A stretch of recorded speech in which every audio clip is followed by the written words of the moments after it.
নমস্কার বন্ধুরা, নিবেদিতা রান্নাঘরে সবাইকে স্বাগত। আজকের রেসিপি পটেটো পপকর্ন। খুব সহজ পদ্ধতিতে আপনাদের সাথে এই রেসিপি আমি শেয়ার করেছি। পটেটো পপকর্ন বানানোর জন্য আমি এখানে দুটো বড় সাইজের আলু খোসা ছাড়িয়ে খুব ভালোভাবে ধুয়ে নিয়েছি। তারপর এরকম একটি গ্রেটার নিয়ে নিয়েছি। গ্রেটারে আলুগুলোকে আমি খুব মিহি করে গ্রেট করে নেব।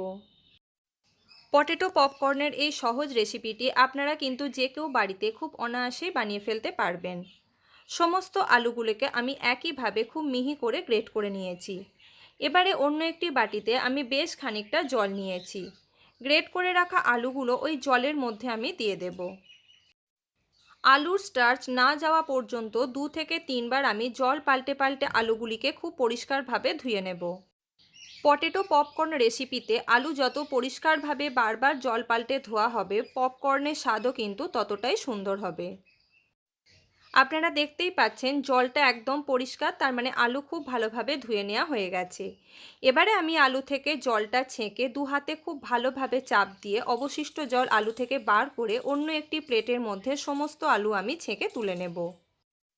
এবার এই আলুর মধ্যে দিয়ে দেব বেশ কিছু মশলা। প্রথমেই দিয়ে দেব স্বাদ অনুযায়ী লবণ, দিয়ে দেব 1 টিস্পুন গোলমরিচের গুঁড়ো, হাফ টিস্পুন চিলি ফ্লেক্স। আপনারা যদি ঝাল পছন্দ করেন এখানে ঝালের পরিমাণ বাড়িয়েও নিতে পারেন। দিয়ে দেব 2 টেবিল স্পুন কর্নফ্লাওয়ার। সমস্ত উপকরণ খুব হালকা হাতে আলুর সাথে আমি খুব ভালোভাবে মিশিয়ে নেব। ভালোভাবে মিশিয়ে নেওয়া হয়ে গেছে। পপকর্নের জন্য আলু কিন্তু সম্পূর্ণ তৈরি। এবারে মেখে নেওয়া আলু থেকে ছোট ছোট বলের আকারে খুব হালকা হাতে এইভাবে আমি পপকর্নগুলি বানিয়ে নিয়েছি। এখানে আলুর বলগুলি খুব চেপে তৈরি করলে সেটা কিন্তু খুব একটা ক্রাঞ্চি হবে না বা পপকর্নের শেপটাও ভালো আসবে না। সবকটি পপকর্ন আমার এখানে তৈরি করা হয়ে গেছে। অন্যদিকে একটি কড়াই ভালোভাবে গরম করে তার মধ্যে দিয়ে দেব বেশ কিছুটা পরিমাণ সাদা তেল।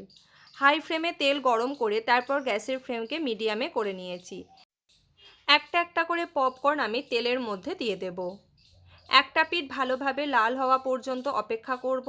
সুন্দরভাবে ভাজা হয়ে গেলে অপর পিঠটা উল্টে দেব ভেজে নেওয়ার জন্য। বর্ষার সন্ধে এই পটেটো পপকর্নের রেসিপি আশা করি আপনাদের কাজে লাগবে। সবকটি পপকর্ন আমার লাল লাল করে ভেজে নেওয়া হয়ে গেছে। এবার এগুলোকে আমি তেল থেকে তুলে অন্য একটি প্লেটের মধ্যে সার্ভ করে দেব। রেসিপিটি ভালো লাগলে প্লিজ একটা লাইক এবং একটি কমেন্ট করতে ভুলবেন না। নতুন বন্ধুদের কাছে চ্যানেলটি সাবস্ক্রাইব করে নেওয়ার অনুরোধ রইল। ফিরে আসবো নতুন কোনো রেসিপি নিয়ে।